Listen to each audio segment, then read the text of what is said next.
विघ्नहर्ता श्री गणेश, श्री गणेश, श्री गणेश। नहीं नहीं नहीं, उचित नहीं हुआ।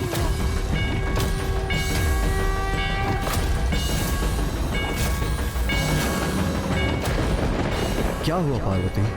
स्वामी, स्वामी दुर्गमा सर, मेरे अंधकारी तामसिक स्वरूप को निषेध पूजा से विवश कर हमारी योजना ज्ञात कर ली।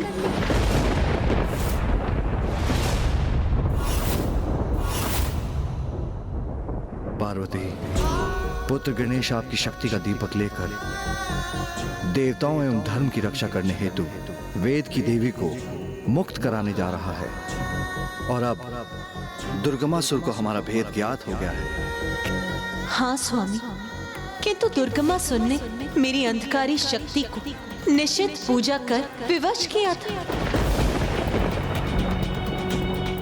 और मेरी निषिद्ध पूजा कर जो मुझे विवश करता, मैं उसे दर्शन तो अवश्य देती हूँ, किंतु वो ये भूल जाता है कि भविष्य में इस पूजा का परिणाम बुरा ही होता है, क्योंकि निषिद्ध पूजा करने वालों की भक्ति सदैव कपट पूर्ण ही होती है, और मंत्रों की शक्ति के कारण हम अपनी अनिच्छा से ऐसे भक्तों को दर्शन देने के लिए विवश होते हैं। माँ, तो दुर्गमासुर को अब ये ज्ञात हो गया है कि गणेश वेद माता को मुक्त कराने उसकी ओर ही गया है, तो अब वो शांत तो नहीं रहेगा। तो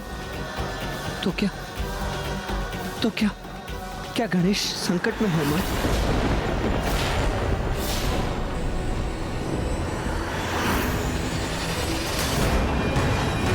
देवी आदिशक्ति अपने पुत्र गणेश को भेज रही है एक लौ के साथ, जिसमें उसकी संपूर्ण शक्ति है।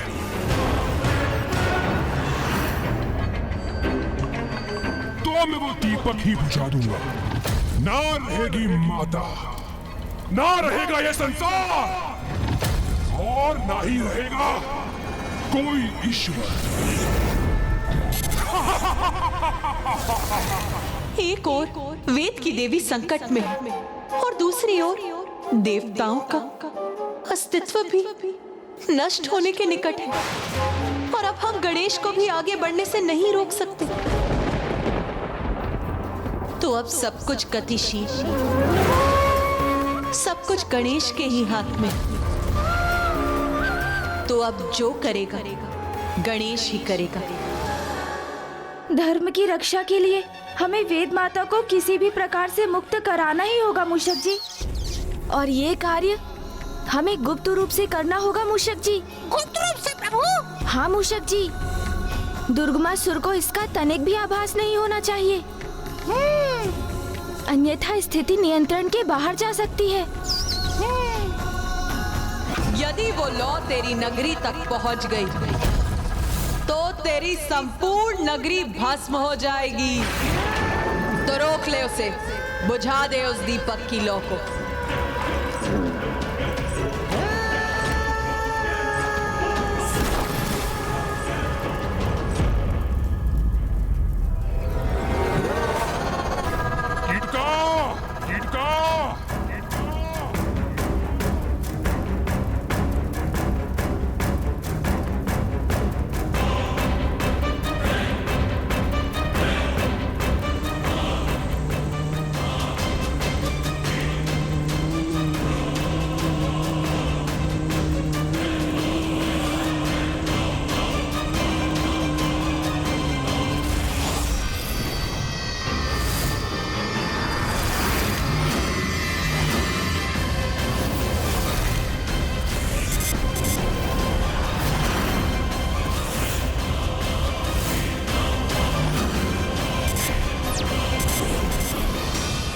आपने मुझे बुलाया महाराज? हाँ कीटका, तुम्हें एक कार्य सौंपना है मुझे।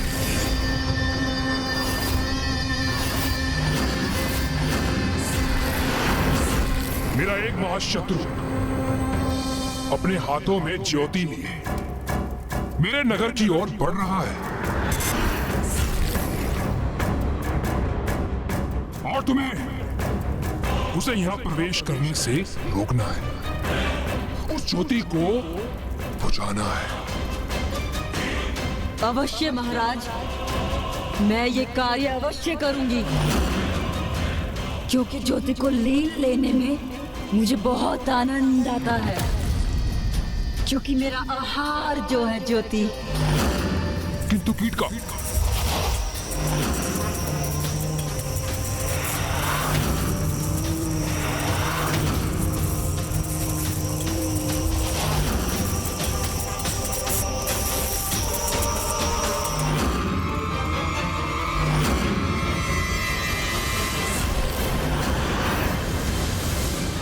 अब ना वो महादेव पुत्र यहाँ तक पहुँच सकेगा और ना ही उसके दीपक में वो ज्योति शेष रहेगी। ज्वाला की सुष्मता से तो आनंद आ गया। कीट का स्मरण रहे, तुम्हें उस ज्योति को अपना आहार बनाकर उसके अस्तित्व को मिटाना है। उसकी उष्णता से आकर्षित मत होना। बहुत चतुर है वो बालक, उसके चाल में मत उलझना। बस किसी भी प्रकार अपना कार्य संपन्न करना होगा तुम्हें।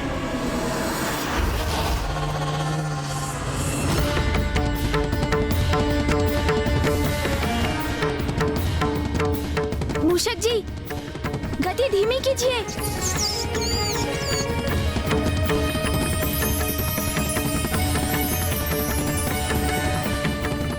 मूषक जी, हमें अपनी दिशा परिवर्तित करनी होगी। चलिए। जी प्रभु।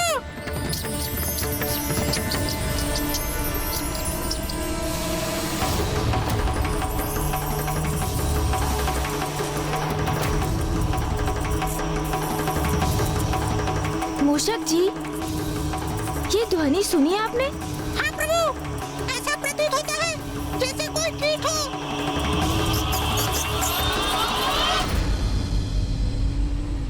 हम ऐसी घाटी में हैं मूषक जी, जहाँ वृक्ष, पौधे, पुष्प हैं। इसलिए यहाँ कीट भी अवश्य होंगे। तो कदाचित चिंता का कोई कारण नहीं है।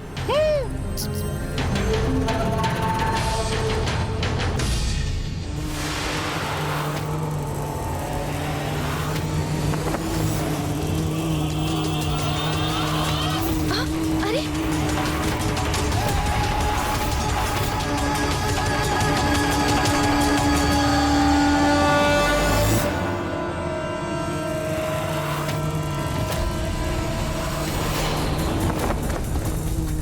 अरे, ये क्या? ये तो स्लो को बुझाने के प्रयास में है।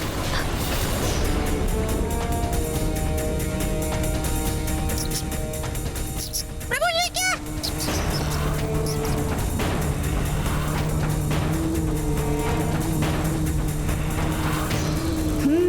ये कोई साधारण कीट नहीं, अवश्य ये कोई आसुरी कीट है, जो यहाँ माता की ज्योति को बुझाने का प्रयास कर रहा है।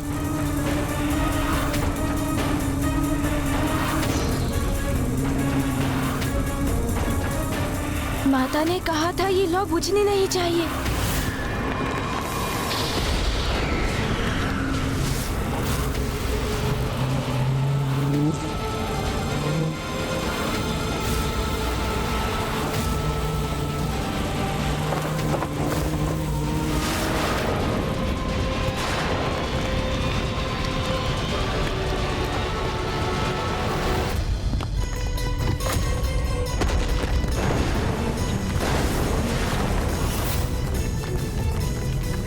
गणेश का अनुमान उचित है। मुझे भी उस कीट की असुरी प्रवृत्ति का आभास हो रहा है और वो मेरी ज्योति को ही क्षति पहुंचाने के लिए वहां पहुंची।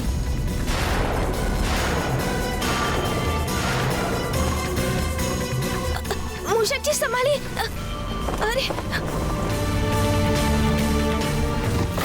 इस बार तो मैं इस ज्योति को बुझा कर ही रहूंगी।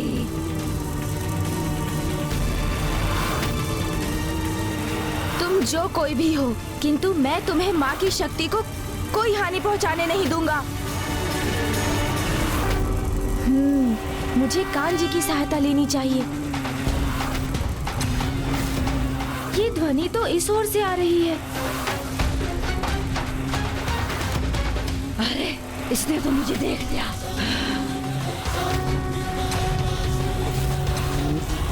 सून जी,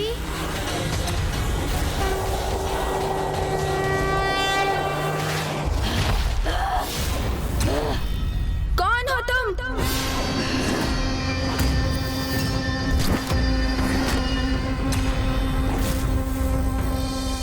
चिटका मेरा नाम है और मैं तुम्हें यहाँ से जाने नहीं दूंगी। इस ज्योति को ले जाऊंगी मैं।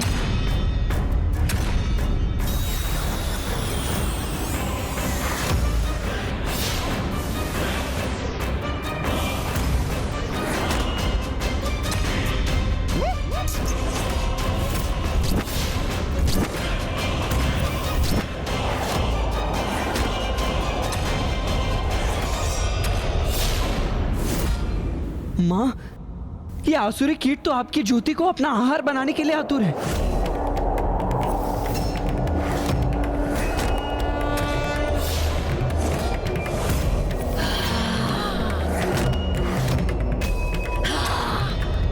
प्रभु, ये तो हमारी ओर ही बढ़ी आ रही है। अब हम क्या करें प्रभु? आप यहीं रुकिए मूषक जी। अब मैं अपनी युक्ति दिखाता हूँ।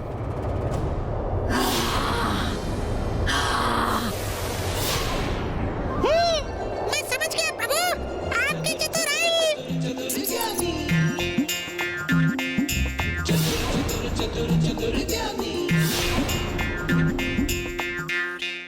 कहाँ गया?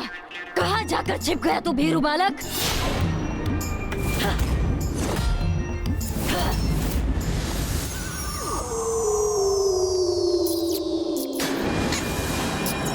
मैं सकुशल हूँ प्रभु, आप मेरी चिंता मत कीजिए।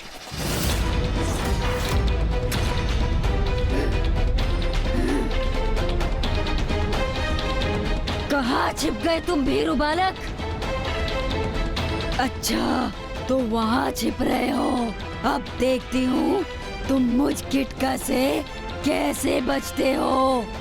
तुम कितना भी लघु आकार क्यों न धारण कर लो बालक, मैं तुम्हें ढूंढ ही लूंगी, क्योंकि मैं ज्योति को अपना आहार बनाती हूँ और मेरा आहार मुझसे कदापि छिपा नहीं रह सकता।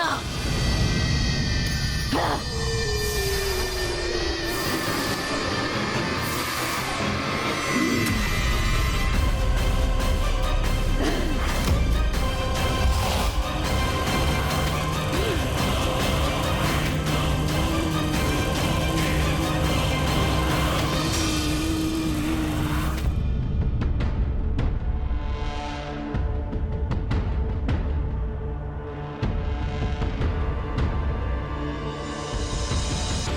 मुझे मूषक जी को ढूंढना ही होगा, किंतु इस घनी धूप में।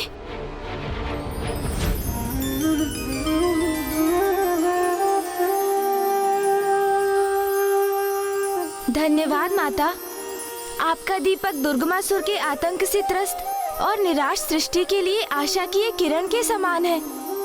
और ये भी स्पष्ट है माता कि दुर्गमासुर इस दीपक को अपने स्थान से दूर ही रखना चाहता है, क्योंकि यदि आप वहां पहुंच गईं, तो कुटिलता का नाश तो स्वतः ही हो जाएगा। इसलिए वो भी मुझे रोकने का प्रयास कर रहा है माता। अपने आसुरी जाल बिछाकर मेरे मार्ग में बाधा उत्पन्न कर रहा है वो। किंतु जब आप मेरे साथ हैं माता, तो मुझे चिंता करने की क्या आवश्यकता है।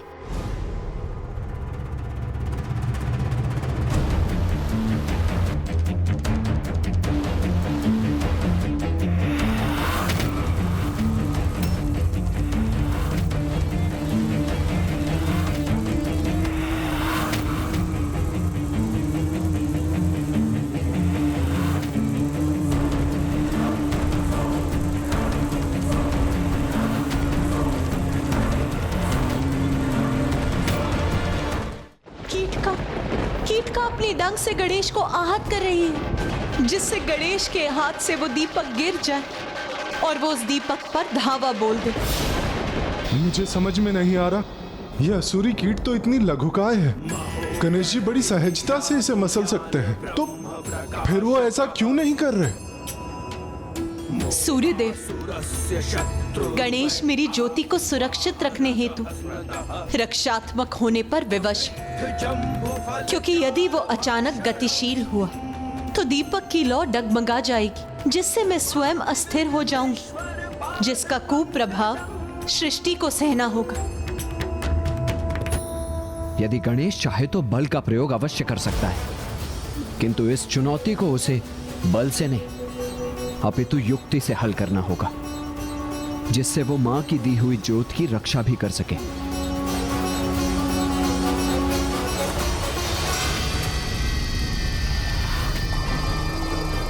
ऐसे नहीं तो वैसे मैं इस ज्योति का नाश अवश्य करूंगी। ये तो अति है इसकी। ये मेरा आहार बनेगी अथवा मैं इसे बुझा कर रख दूंगी। अब इसे उचित पाठ पढ़ाता हूँ। सूर्यकोटि समप्रभा। ये क्या, इसने तो पुनः विशाल रूप ले लिया है। संभवतः ये मुझे उलझाना चाहता है, किंतु मैं इसके छलावे में नहीं आने वाली।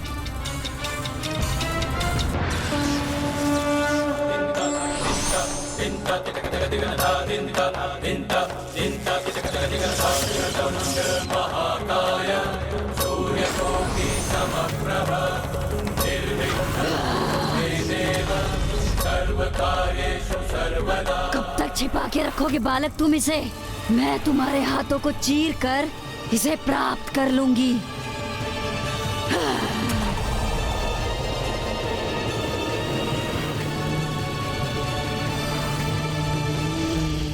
माँ, मुझे आपकी सहायता की आवश्यकता है।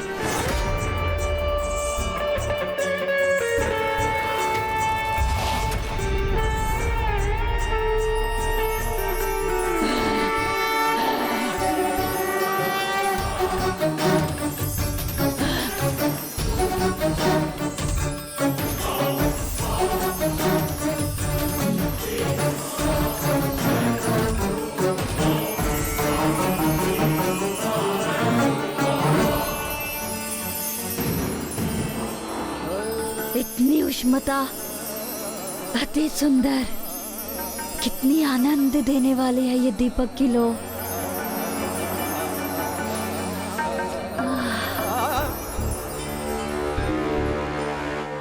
अब एक छोटी सी क्रीड़ा करता हूँ।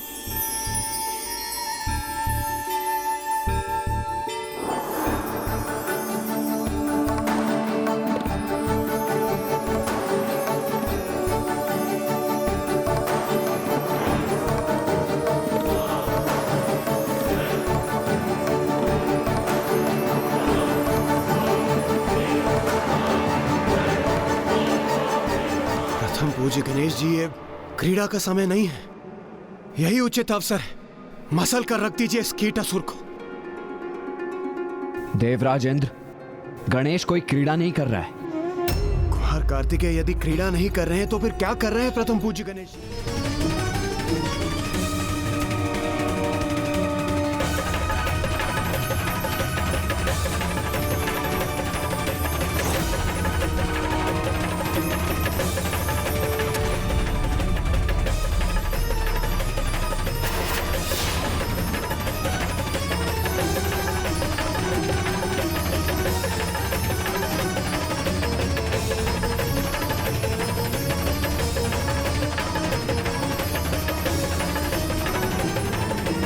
इस लौ की उष्मता सुखदाई है ना?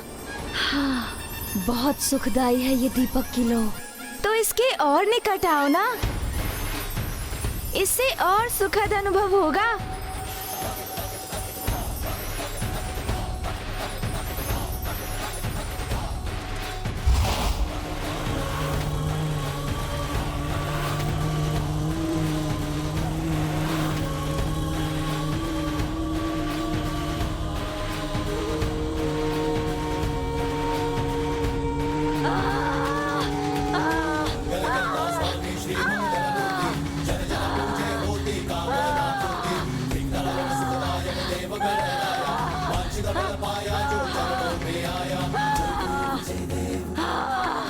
वो आसुरी तो एक पतंगे की भांति स्वयं इस ज्वाला में प्रवेश कर गई।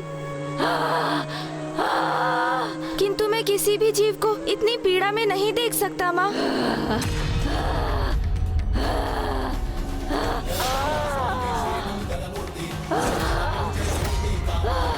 कीटका, कीटका।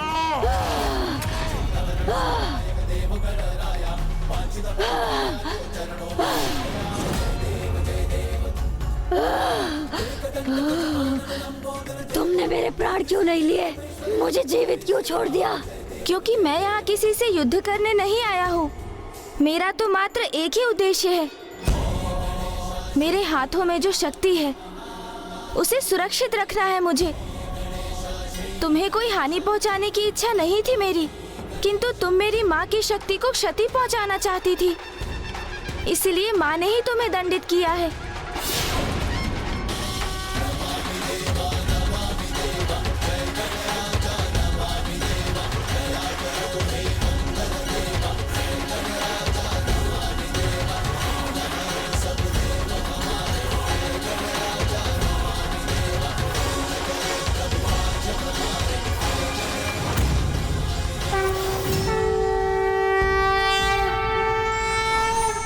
की बाती कभी अपने लिए नहीं जलती, अपितु उसका उद्देश्य स्वयं जलकर दूसरों को प्रकाश देना होता है।